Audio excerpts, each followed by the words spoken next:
we're just going to look at how to convert an inspirational image, like a photograph or a still life you've created, into some drawings. They can then become patterns that can then be used in textile techniques on surface to create decoration on something like a sleeve.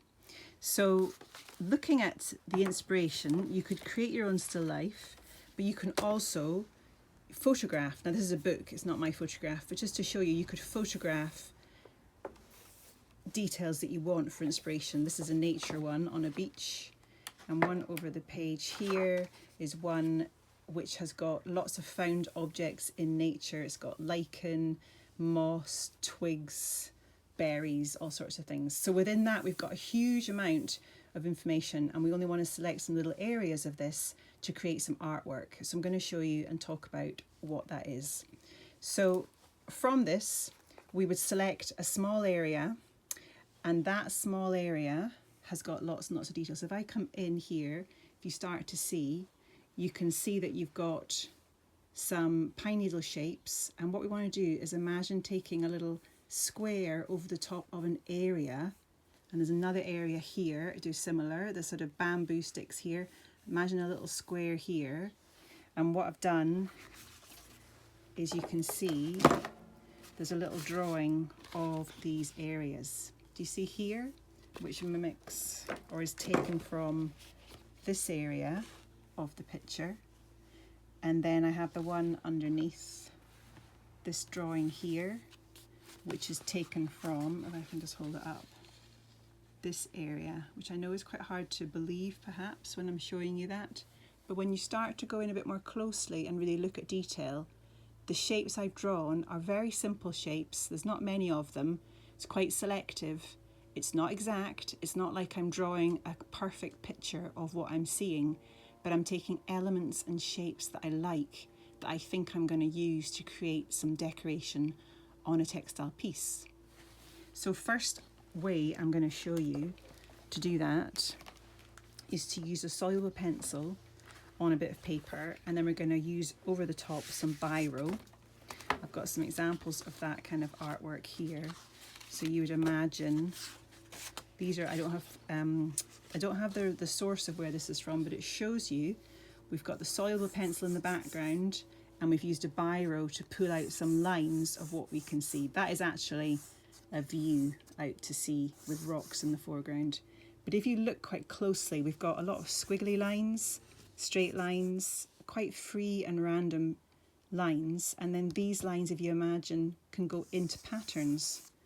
Another one might be this one here, which is more like a street scene, but we've got the lovely pattern of the slates on the roof. We've even got the pattern here of the little square windows within the building. So as little entities on their own, there's a lot of things we can do with those. Even just looking at some of the patterns, these sort of shapes within the rocks that we can see here. This one, we don't want to think about anything perfect like the spire that we're seeing. What I'm looking at here is, this is a wall with beautiful stonework on it, and just some of the stones have been highlighted with the biro, and these are big rocks in front of it. So this is what we're going to try to do from your photograph, your still life.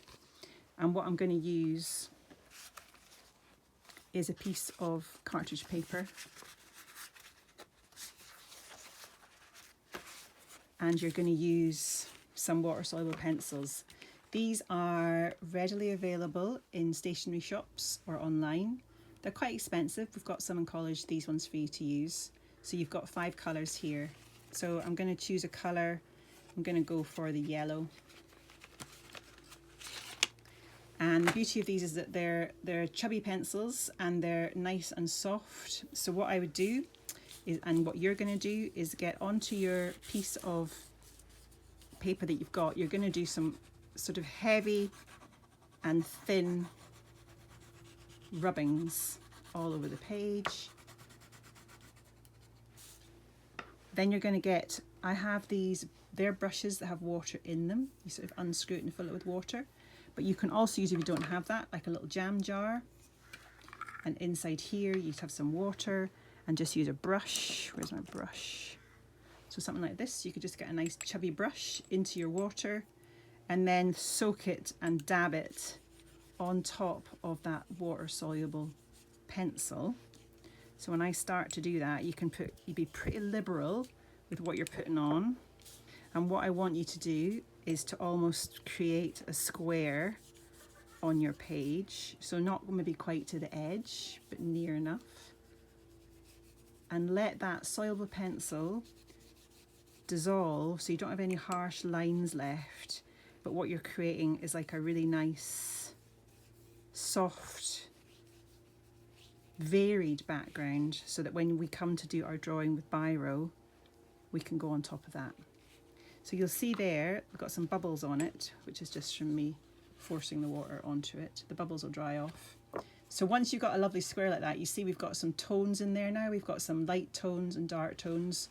Sometimes you can even let it run and drip so that you get a little bit more definition running off your page. Is quite nice. Then what we want to do is let that dry. So what I would suggest you do is get a hairdryer. Got one here. It's going to be quite noisy. And you start to dry it.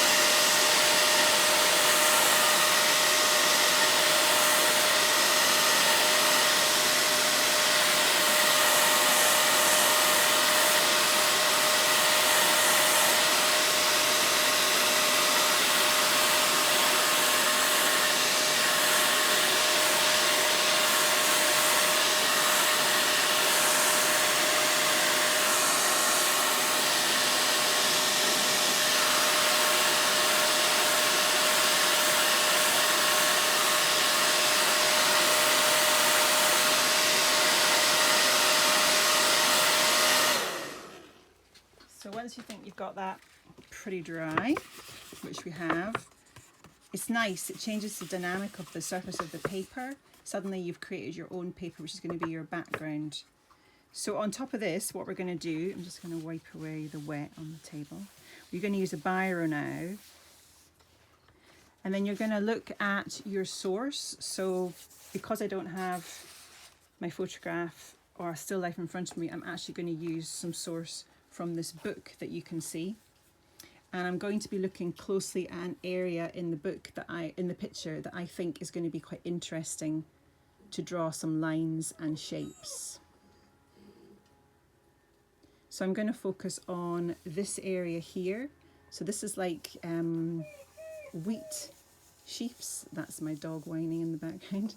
Wheat sheaves, and I'm going to do some lines that emulate that. And behind that, I've got some kind of lines going across as well that go into this sort of seed head here. And I quite like the look of that. And I actually quite like the berries that are here as well. So I think I've got lines going this way at the background first of all. These are quite heavy in the foreground, and then some berries. And I'm just going to take a few elements from that. So you get a biro, any old biro. Whoops, you don't want to be doing that.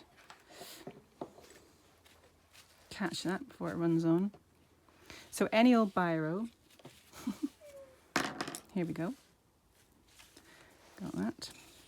I'll just dry the biro as well.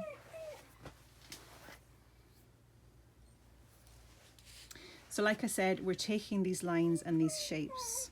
So I'm going to be looking at this and I'm going to decide what I can see. And like I said, it's not a photograph, perfect photograph. Do you want to see my dog? Where is she? Hey, Becky. Can you see? I don't know if you can see her. There she is. She wants to get back in her bed. Right, we're back now onto our sheet here. And I'm going to do some of these drawings. So the way I'm going to do it, I'm going to try and use the whole of the paper. Just dab that where I went and made a mess. And like I said, I'm going to use some of these wheat sheaf shapes that I really like the look of. So I'm going to use my biro and I'm literally going to do those lines that I can see. And there's a wee line I think coming off here, and then there's some more lines coming in here.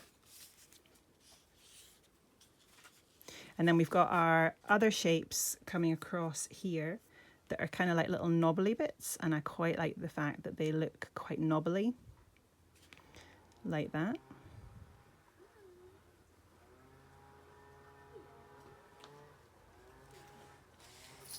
And you'll continue like this until you fill your page and have some artwork similar to this that I've shown you, and we're going to develop some shapes.